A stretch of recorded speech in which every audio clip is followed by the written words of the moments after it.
Good day everyone. Today I will be presenting our digital logic mini project which focuses on the designing an electronic controller for the hotel elevator system. In this case study, the elevator operates in a hotel environment where visitor must key in the desired level, tag a valid room card and close the door and press the up or down button for the reach to the destination floor. The main objective of this project is to design and simulate this elevator controller using the synchronous sequential circuits in DEETs. Initially, the system was designed as a 2-bit synchronous up or down counter to support the forward flow elevator system.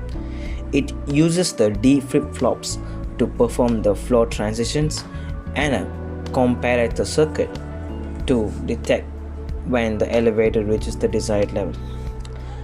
However, our task required enhancement of the design into a 3-bit synchronous up or down counter to support an 8-floor hotel elevator system.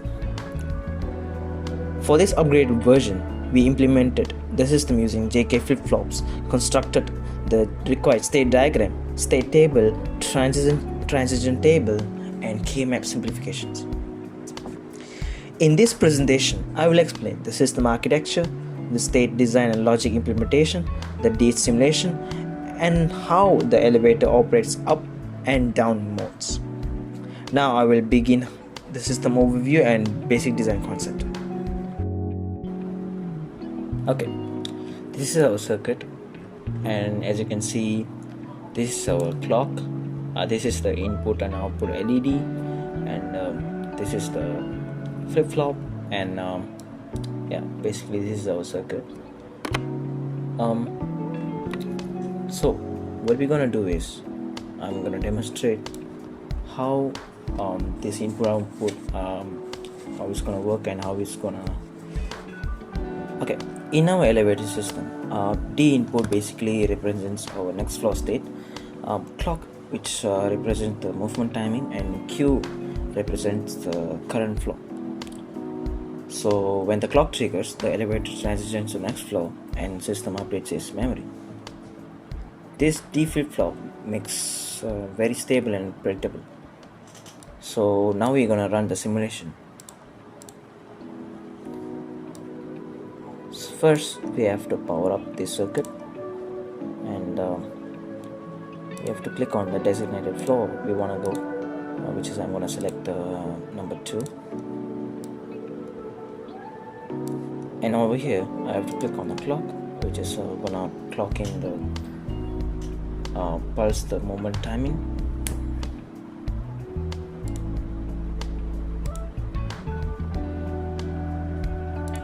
And we have to give the X value, and once I click start, it should be giving our value.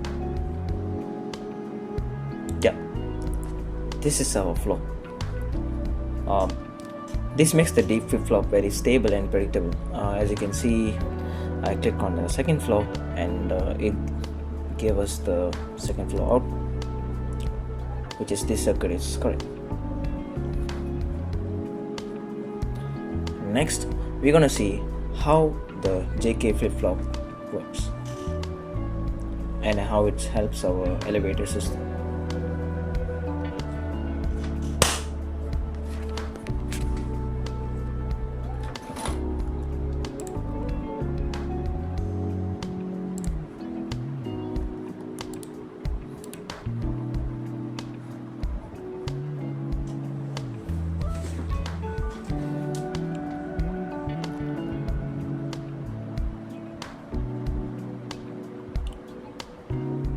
Okay, now let's look at our second implementation. This is using the JK flip-flop method. JK flip-flop has 2 inputs. So in our elevator design, J and K inputs control whether the elevators move up and down, which is this J input, and K input controls whether the elevator moves up or down. And this toggle mode helps the simulation the flow increment. This JK flip-flop method is suitable for the counter-based movement. Let's start our demonstration.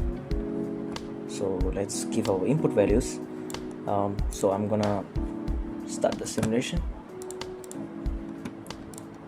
Okay, let's give our values like 4, for example. So this is the this LED value indicates the level 4. So we have to make it to the level 4 value.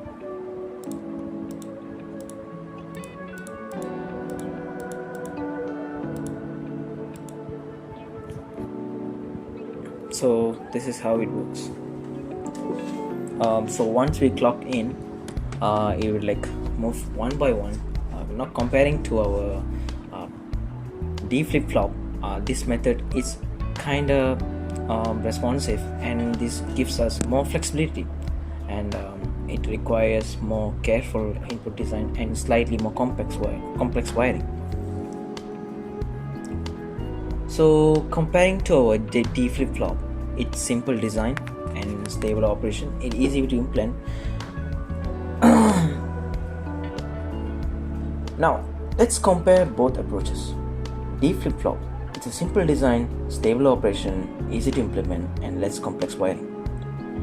Meanwhile, JK flip-flop, it's more flexible, supports toggle operations, and useful for counter systems and slightly more complex. For this elevator model, D flip-flop is more straightforward.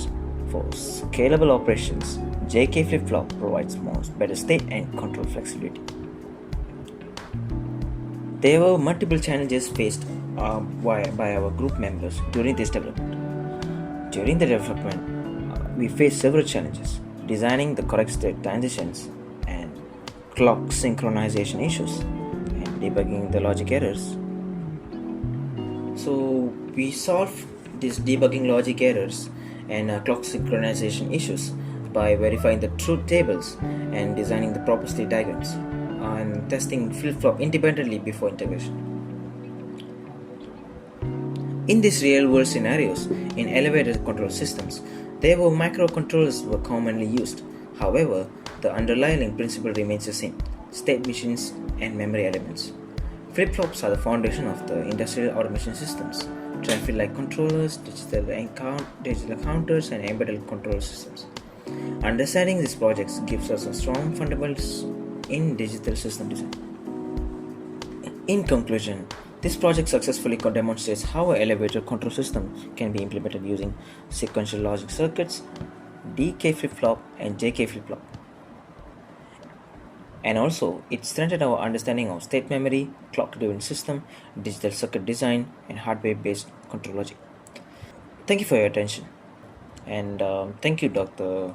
Farid, for giving us the opportunity, and thank you, fellow group members, for allowing me to demonstrate this project.